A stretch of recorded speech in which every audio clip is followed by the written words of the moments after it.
ನಮಸ್ಕಾರ ಸ್ನೇಹಿತರೆ, ನಾನು ನಿಮ್ಮ ಪ್ರೀತಿಯ ಪ್ರಸಾದ್ ಶೆಟ್ಟಿ ಸೀತಾನದಿ. ಮತ್ತು ನಿಮಗೆ ಪ್ರಜಾಧ್ವನಿ ಚಾನಲ್ಗೆ ಸ್ವಾಗತ. ಮೊನ್ನೆ ಗುಜರಾತ್ನ ಅಹಮದಾಬಾದ್ನಲ್ಲಿ ನಡೆದ ವಿಮಾನ ದುರಂತದ ಕಹಿ ಘಟನೆಯನ್ನು ನೆನೆಯುತ್ತಾ 15 ವರ್ಷಗಳ ಹಿಂದೆ ನಮ್ಮ ಮಂಗಳೂರಿನಲ್ಲಿ 2010ರಲ್ಲಿ ನಡೆದ ವಿಮಾನ ದುರಂತದ ಒಂದು ಕಹಿ ಘಟನೆಯನ್ನು ವಿವರಣೆಯನ್ನು ಕೊಡ್ತಾ ಹೋಗ್ತಿದ್ದೀನಿ. ಆ ವಿಮಾನ ದುರಂತದಲ್ಲಿ ಏನಾಯಿತು ಮತ್ತು ಎಷ್ಟು ಜನ ಮರಣ ಹೊಂದ್ತಾರೆ ಅನ್ನೋದನ್ನ ಈ ಸಂಚಿಕೆಯಲ್ಲಿ ಹೇಗಾಯಿತು ಅನ್ನೋದು ಕೂಡ ನಾನು ನಿಮಗೆ ಸಂಪೂರ್ಣವಾಗಿ ಹೇಳ್ತಾ ಇದ್ದೀನಿ. ಮೇ 22, 2010 ಎಂದಿನಂತೆ ಮಂಗಳೂರಿನ ಜನರು ಬೆಳಗಿನ ಜಾವದ ಕೆಲಸಗಳಲ್ಲಿ ಮಗ್ನರಾಗಿದ್ದರು.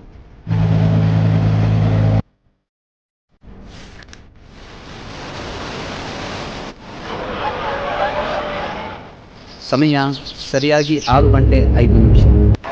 ಒಂದು ಭಯಂಕರ ಸ್ಫೋಟದ ಶಬ್ದ ಕೇಳಿಸಿತು. ಕೆಲವೇ ನಿಮಿಷಗಳಲ್ಲಿ ಜಗತ್ತಿನ ತುಂಬಾ ನ್ಯೂಸ್ ಹರಡಿತು. ಮಂಗಳೂರು ಅಂತಾರಾಷ್ಟ್ರೀಯ ವಿಮಾನ ನಿಲ್ದಾಣದಲ್ಲಿ ಭೀಕರ ವಿಮಾನ in an Air India Express crash in Mangalore. It was the breaking up of the plane as it overshot the runway at Mangalore Airport that firefighters dousing the wreckage of a Boeing 737 passenger plane out. Absolute disaster. That is the wreckage of the Air India flight coming in from Dubai to Mangalore. Air India express flight 812 crash ಆಗಿ 158 ಜನ. ಹೌದು, ಇಡೀ ಜಗತ್ತನ್ನೇ ತಲ್ಲಣಗೊಳಿಸಿದ ಮಂಗಳೂರು ಏರ್ಪೋರ್ಟ್ನಲ್ಲಿ ನಡೆದ ವಿಮಾನ ದುರಂತಕ್ಕೆ ಈಗ 15 ವರ್ಷ. 2010ರ ಮೇ 22ರಂದು ಈ ಭೀಕರ ದುರಂತ ಸಂಭವಿಸಿದ್ದು. ವಿಮಾನದಲ್ಲಿದ್ದ 158 ಮಂದಿ ಮೃತಪಟ್ಟು ಕೇವಲ 8 ಮಂದಿ ಮಾತ್ರ ಬದುಕಿ ಉಳಿದಿದ್ದರು.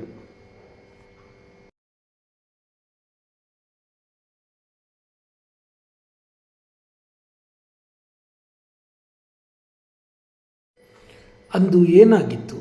2010 ಮೇ 22ರ ಬೆಳಿಗ್ಗೆ 6:25ರ ಸಮಯ. ದುಬೈನಿಂದ ಮಂಗಳೂರು ಏರ್ಪೋರ್ಟ್ಗೆ ಆಗಮಿಸಿದ ಏರ್ ಇಂಡಿಯಾ ಎಕ್ಸ್ಪ್ರೆಸ್ ವಿಮಾನ ಲ್ಯಾಂಡಿಂಗ್ ವೇಳೆ ನಿಯಂತ್ರಣಕ್ಕೆ ಸಿಗದೆ ಕೆಂಜಾರಿನ ಗುಡ್ಡದಿಂದ ಕೆಳಜಾರಿ ಅಪಘಾತಗೀಡಾಗಿತ್ತು. ಕೂಡಲೇ ವಿಮಾನ ಪೂರ್ತಿ ಅಗ್ನಿ ಆವರಿಸಿದ್ದು ಅದರಲ್ಲಿದ್ದ 158 ಮಂದಿ ಸಜೀವ ದಹನವಾಗಿದ್ದರು. ಕೇವಲ 8 ಮಂದಿಯಷ್ಟೇ ಪವಾಡ ಸದೃಶವಾಗಿ ಬದುಕುಳಿದಿದ್ದರು. ನಸುಕಿನ ನಿದ್ರೆಯಲ್ಲಿದ್ದವರು ಕ್ಷಣ ಮಾತ್ರದಲ್ಲಿ ಸುಟ್ಟು ಕರಕಲಾಗಿದ್ದರು.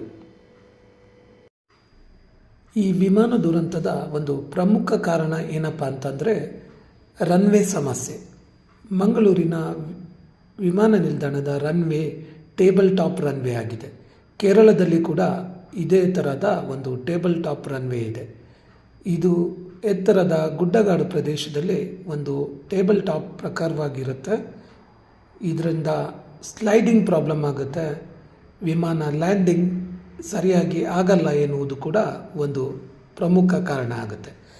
ಇನ್ನೊಂದು ಪ್ರಮುಖ ಕಾರಣ ಏನಂದರೆ, ಕೆಲವೊಂದು ಸುದ್ದಿ ಮೂಲದ ಪ್ರಕಾರ ಪೈಲಟ್ ಗೊರಕೆ ಸೌಂಡ್ ಕೂಡ ಕೇಳ್ತಾ ಇತ್ತು. ಪೈಲಟ್ ನಿದ್ದೆ ಮಾಡಿದ್ದ, ಅವನ ತೀವ್ರವಾದ ಗೊರಕೆ ಕೂಡ ಕೇಳ್ತಾ ಇತ್ತು ಎನ್ನುವುದು ಮಾಹಿತಿಗಳ ಪ್ರಕಾರ ಲಭ್ಯವಾಗ್ತಾ ಇತ್ತು.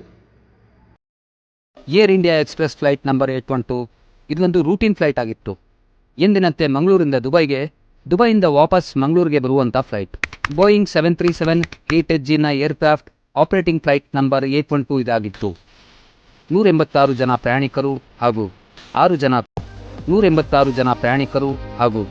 6 ಜನ ಕ್ರೂ ಮೆಂಬರ್ಗಳು ಪ್ರಯಾಣಿಸಬಹುದಾದಂಥ ವಿಮಾನ. Government of Indian ministry aviation investigation report ಪ್ರಕಾರ ಮಂಗಳೂರಿಂದ ದುಬೈಗೆ ತಲುಪಿದ ಈ ಫ್ಲೈಟ್ನ ಮತ್ತೆ ಮಂಗಳೂರಿಗೆ ಟೇಕ್ ಆಫ್ ಆಗೋಕ್ಕೂ ಮುಂಚೆ AME ಅಂದರೆ aircraft maintenance engineering team routine inspection ಮಾಡಿದಾಗ ಯಾವುದೇ ಲೋಪ ಈ ಫ್ಲೈಟಲ್ಲಿ ಕಂಡು ಬಂದಿಲ್ಲ. ಈವನ್ ಪೈಲಟ್ಸ್ ಕೂಡ ಏರ್ಕ್ರಾಫ್ಟ್ ಬಗ್ಗೆ ಏನು ಕಂಪ್ಲೇಂಟ್ ಮಾಡಿರಲಿಲ್ಲ. ಓಮನ್ ಏರ್ ಮೇಂಟೆನೆನ್ಸ್ ಸ್ಟಾಫ್ಸ್ ರೀಫ್ಯೂಲಿಂಗ್ ಕೂಡ ಮಾಡ್ತು. ಎಲ್ಲ ಬಗೆಯ ರೂಟೀನ್ ಇನ್ಸ್ಪೆಕ್ಷನ್ ಆದಮೇಲೆ ಕುಟ್ಟು ಫ್ಲೈ ಅಂತ ಫ್ಲೈಟ್ನ ರಿಲೀಸ್ ಕೂಡ ಮಾಡ್ತು.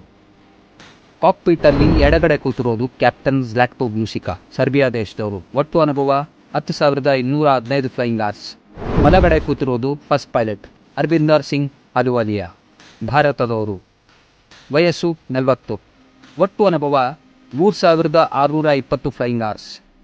ಮೇ 22, 2010 ಏರ್ಕ್ರಾಫ್ಟಲ್ಲಿ ಇಬ್ಬರು ಪೈಲಟ್ 4 ಜನರ ಕ್ಯಾಬಿನ್ ಕ್ರೂ ಹಾಗೂ 160 ಜನ ಪ್ಯಾಸೆಂಜರ್ಗಳು ಬೋರ್ಡಿಂಗ್ ಆದಮೇಲೆ ಇಂಡಿಯನ್ ಸ್ಟ್ಯಾಂಡರ್ಡ್ ಟೈಮಿಂಗ್ ಪ್ರಕಾರ ಬೆಳಗಿನ ಜಾವ ಸರಿಯಾಗಿ 2:36 ದುಬೈಯಿಂದ ಫ್ಲೈಟ್ ಟೇಕ್ ಆಫ್ ಆಗುತ್ತೆ.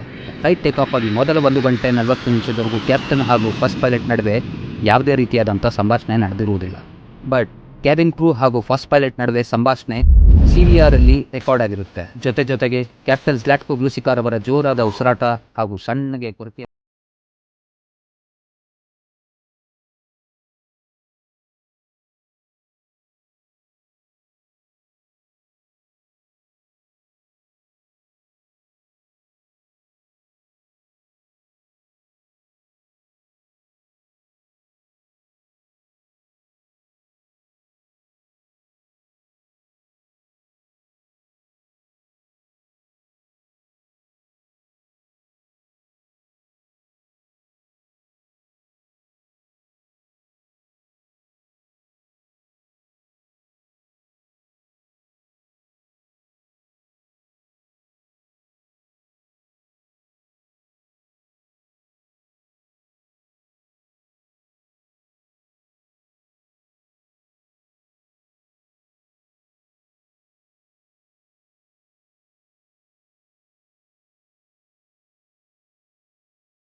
ದುರಂತದಲ್ಲಿ ಮೃತಪಟ್ಟವರಲ್ಲಿ ಅನೇಕರ ಮೃತದೇಹದ ಗುರುತು ಕೂಡ ಪತ್ತೆಯಾಗದೆ ಉಳಿದಿದ್ದು ಅವುಗಳನ್ನು ಕೂಳೂರಿನ ಫಲ್ಗುಣಿ ನದಿ ಕಿನಾರೆಯಲ್ಲಿ ಸಂಸ್ಕಾರ ಮಾಡಲಾಗಿತ್ತು.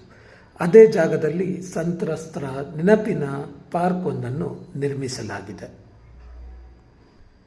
ತನ್ನ ತಂಗಿಯ ಮದುವೆ ಜವಾಬ್ದಾರಿಯನ್ನು ಹೊತ್ತಂತಹ ಒಬ್ಬ ಅಣ್ಣ ದುಬೈನಿಂದ ಮದುವೆಗಾಗಿ ಇಲ್ಲಿ ಬಂದು ಈ ವಿಮಾನ ದುರಂತದಲ್ಲಿ ಸಾವನ್ನಪ್ಪಿದ್ದು. ಇದೇ ಥರದ 100 ಕಥೆಗಳು ಇದೆ. ಇದು ಕಹಿ ನೆನಪಾಗಿ ಇಂದಿಗೂ ಕಾಡುತ್ತಿದೆ. ಈ ದುರಂತದಲ್ಲಿ ಮಡಿದ ಎಲ್ಲರಿಗೂ ಕಂಬನಿಯನ್ನು ಮಿಡಿಯುತ್ತಾ ಶ್ರದ್ಧಾಂಜಲಿಯನ್ನು ಕೋರುತ್ತಾ ನಮ್ಮ ಪ್ರಜಾಧ್ವನಿಯ ಇಂದಿನ ಸಂಚಿಕೆಯನ್ನು ಮುಗಿಸ್ತಾ ಇದ್ದೀವಿ. ಮುಂದಿನ ವಾರ ಮತ್ತೊಂದು ಹೊಸ ವಿಷಯದೊಂದಿಗೆ ನಾವು ನಿಮ್ಮ ಮುಂದೆ ಬರ್ತಾ ಇದ್ದೀವಿ. ಅಲ್ಲಿವರೆಗೂ ಟೇಕ್ ಕೇರ್, ಬಾಯ್.